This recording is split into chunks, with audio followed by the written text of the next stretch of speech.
तो ये तो थे कुछ रोचक तथ्य हमारे मेकिंग ऑफ संविधान से रिलेटेड, हमारे संविधान को बनाने से रिलेटेड कुछ इंपॉर्टेंट डेट्स, कुछ इंपॉर्टेंट प्रोविजंस कौन से देश से लिए गए, कौन से लोग किस तरह के प्रोविजन किस तरह के कमिटीज़ को हेड करते थे। Now let us understand some other important points जो कि हमने इन 13 क्वेश्चंस में कवर नहीं किए।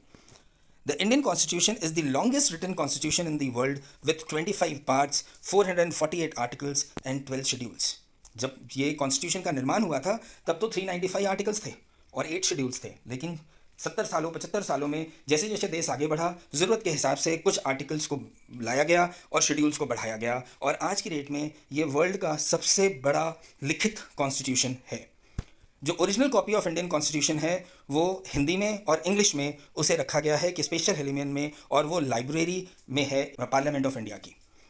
पार्लियामेंट्री प्रिविलेजेस क्या होते हैं ये जानना भी हमारे लिए ज़रूरी है, क्योंकि नॉर्मली आपने देखा होगा कि पार्लियामेंट्री प्रिविलेजेस वर्ड का बहुत ज़्यादा इस्तेमाल किया जाता है। तो parliamentary privileges are certain rights and privileges enjoyed by the MPs as per Article 105, it provides freedom of speech in Parliament and right of publication of its proceedings। यानी वो पार्लियामेंट में जो भी कुछ बोलते हैं उसके लिए उन्हें अकाउंटेबल पार्लियामेंट के बाहर नहीं ठहराया जा सकता, और पार्लियामेंट के अंदर जो भी प्रोसीडिंग्स हैं उसे पब्लिक करने का अधिकार उन्हें दिया गया है। ओके, सो अब देखते हैं कि head of the other important committees, हमारे जो कॉन्स्टिट्यूंट असेंबली ने जो कमिटीज़ बनाई थी संविधान के लिए, उनमें कुछ और भी कमिटियाँ थी, उनके हेड कौन थे। प्रोविंशियल कमेटी के हेड थे सरदार वल्लभ भाई पटेल, स्टेट पावर कमेटी के अध्यक्ष थे, हेड थे पंडित जवाहरलाल नेहरू, स्टीयरिंग कमेटी के हेड थे डॉक्टर राजेंद्र प्रसाद।